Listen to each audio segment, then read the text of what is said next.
নমস্কার বন্ধুরা। আজকে আমি কিছুদিন পর ভিডিও করছি। তো আজকে ইন্ডিয়া ইংল্যান্ডের 4th টেস্ট। ইংল্যান্ড টসে জিতে ব্যাট নিয়েছে। ইংল্যান্ডের যদি অবস্থা দেখতে যান তাহলে দেখতে পাবেন যে প্রথম টেস্টেই একমাত্র ইংল্যান্ড কিছুটা ব্যাট করতে পেরেছিল সেকেন্ড ইনিংসে। ঠিক আছে, ভালো ব্যাট করেছিল কিছুটা, মানে ভালো ব্যাট করেছিল সেকেন্ড ইনিংসে। তারপর থেকে ইংল্যান্ড যা ব্যাট করছে সেটা খুবই মাঝারি মাপের। থার্ড টেস্টের ফার্স্ট ইনিংসে 319 করেছিল। আজকে রাঁচিতে খেলা, আমরা এক্সপেক্ট করতে পারি। আমরা একটু টিমটা নিয়ে দেখে নিই, আমরা কি এক্সপেক্ট করতে পারি বলছি। টিমটা হচ্ছে রোহিত শর্মা, জয়সওয়াল, শুভমন গিল, পাতিদার, এস এন খান, জাদেজা, ধ্রুব জুরেল, অশ্বিন, কুলদীপ যাদব, আর্শদীপ, মোহাম্মদ সিরাজ। বুমরা অ্যাভেলেবেল নয়, সেইটা কিন্তু ইংল্যান্ডের জন্য প্রচণ্ড ভালো। রেহান আহমেদ চলে গেছে দেশে, ঠিক আছে, তার জন্যে একটু হয়তো মুশকিলে পড়তে পারে, কিন্তু তেমন কিছু রেহান আহমেদ খুব একটা কিছু করছিল না, বরঞ্চ হার্টলি ভালো বল করছে।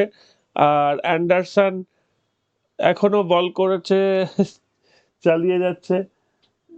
জানি না ওই কথাটা সত্যি কিনা যে যশস্বী জয়সওয়াল আহ, ইয়েকে বলেছে, অ্যান্ডারসনকে বলেছে, ওটা মিমও হতে পারে, খেলার মধ্যেও কথাটা হতে পারে, যে বলে অ্যান্ডারসনকে বলছে, আঙ্কেল তোমার তো এখন কমেন্ট্রি করার বয়স, এখনো তুমি খেলছো, বলে যশস্বী জয়সওয়াল 25-6টায় মেরেছে অ্যান্ডারসনকে। সবাই সেটা দেখেছেন।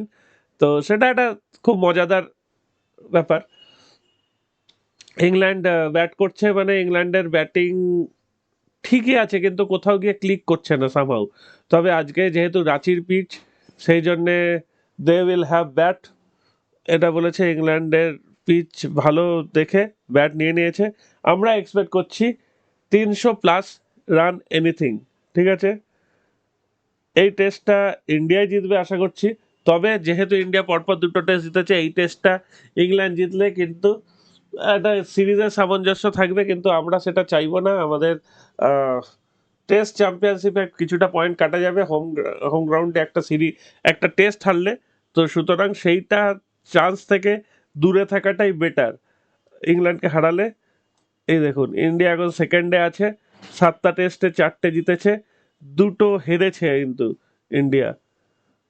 তো ইন্ডিয়াকে যদি ওপরের দিকে থাকতে হয় তাহলে এই টেস্টটা এবং পরের টেস্টটা জিতলে ইন্ডিয়া সবচেয়ে ওপরের দিকে চলে যাবে, ঠিক আছে।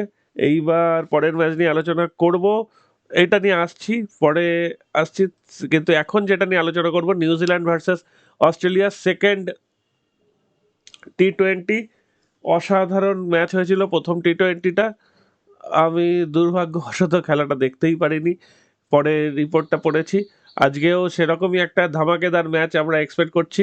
যেহেতু অকল্যান্ডে খেলা হবে, মাঠ ছোট, সুতরাং আজকেও 200+ স্কোর এক্সপেক্টেড, এবং পরে যে ব্যাট করবে তার একটা চান্স আছে জেতার। আজকে নিউজিল্যান্ডের একটা চান্স আছে জিতে যাওয়ার, এইটাই বলতে চাই। আজকে আর একটা টুর্নামেন্ট শুরু হচ্ছে, সেটা এক্ষুনি দেখালাম, সেটা হচ্ছে ডাব্লিউপিএল। গতবার কিন্তু সারা জাগিয়ে শুরু করেছিল, এবারেও 5টা টিম, যথেষ্ট উন্মাদনা থাকবে। কতদিনের টুর্নামেন্ট দেখে নিই।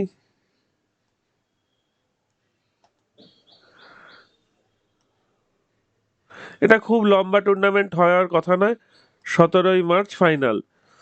আর তারপর আইপিএল শুরু হবে বোধহয় 22 বা 26শে মার্চ। কিন্তু আইপিএল এবারে দুটো ভাগে ভাগ হবে, কারণ সামনেই ইন্ডিয়ার সাধারণ ভোট, গণতান্ত্রিক যে ভোট হয়, সেই ভোটটা ওই মে এপ্রিল-মে মাসের মধ্যে হবে। ভোটের দিন এখনো ফিক্সড হয়নি বলে আইপিএল এর ফিক্সচারটাও এখনো আসছে না ঠিকভাবে, যে ভোটের সঙ্গে একাস্টাম করে তো হতে হবে। তবে যতটুকু খবরে দেখলাম তাতে আইপিএল মোস্ট প্রবাবলি শুরু হচ্ছে মার্চের 24 কি 26 তারিখ, এবং শেষ হবে মে মাসের 23-26-এর মধ্যে কোনো একটা, মাঝখানে কিন্তু অনেকদিন খেলা বন্ধ থাকবে, দুটো হাফে আইপিএল হবে। তো প্রথম ম্যাচ ওমেন্স প্রিমিয়ার লিগে কি হবে সেটা এক্ষুনি বলা মুশকিল। খেলাটা আমরা দেখি, তারপর না আলোচনা করা যাবে। খেলা যেহেতু বেঙ্গালুরু, এক্সপেক্ট করতে পারেন সন্ধ্যের ম্যাচ।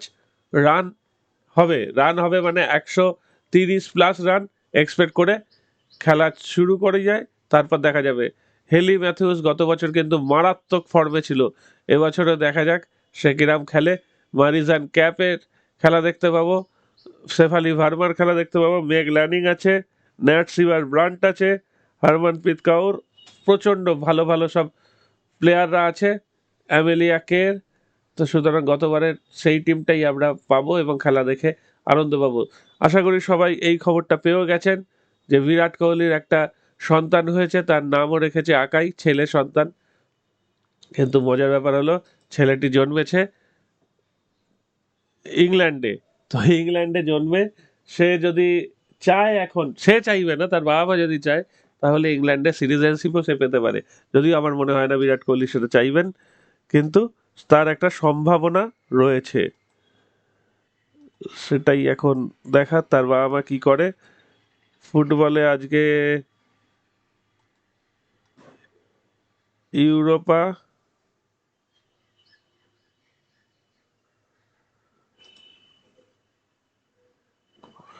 কোপা আমেরিকার খেলা আছে ভোরবেলা। ও কোপা আমেরিকা তো আমি কিছুই খবর রাখিনি, অনেক দিন আমি খেলাধুলা একদম কিচ্ছু খবর রাখিনি। আহ, এখন আমি দেখছি আজকে অনেকগুলো খেলা আছে ইউরোপার, ইউরোপিয়ান চ্যাম্পিয়নশিপ, সরি ইউরোপার নয়, ইউরোপিয়ান চ্যাম্পিয়নশিপের খেলা আজকে। জর্জিয়া লাক্সেমবার্গ, আজকে খেলাগুলো দেখার ইচ্ছা আছে। যেহেতু একটা কাজের মধ্যে ছিলাম, সেই কাজটা শেষের দিকে এসছে, তো সুতরাং এই উইকেন্ডটা একটু খেলা টেলা দেখে নেবো। আবার সোমবার থেকে প্রচুর কাজের মধ্যে ঢুকে যেতে হবে, তখন আর খেলা দেখার সুযোগও থাকবে না। তো দেখা যাক এই 2-3 দিন যদি কিছু খেলা দেখা যায়। ইউক্রেন, এটা আশা করি জিতবে। গ্রিস, ইসরায়েল, আইসল্যান্ড, খেলাটা ভালো হবে, 32 স্কোর হওয়ার চান্স আছে। পোল্যান্ড আরামসে জিতবে, ওয়েলস সহজে জিতে যাবে। জার্মানি স্কটল্যান্ড এত দূরে। ও আজকে কি লাস্ট রাউন্ডের খেলা হচ্ছে?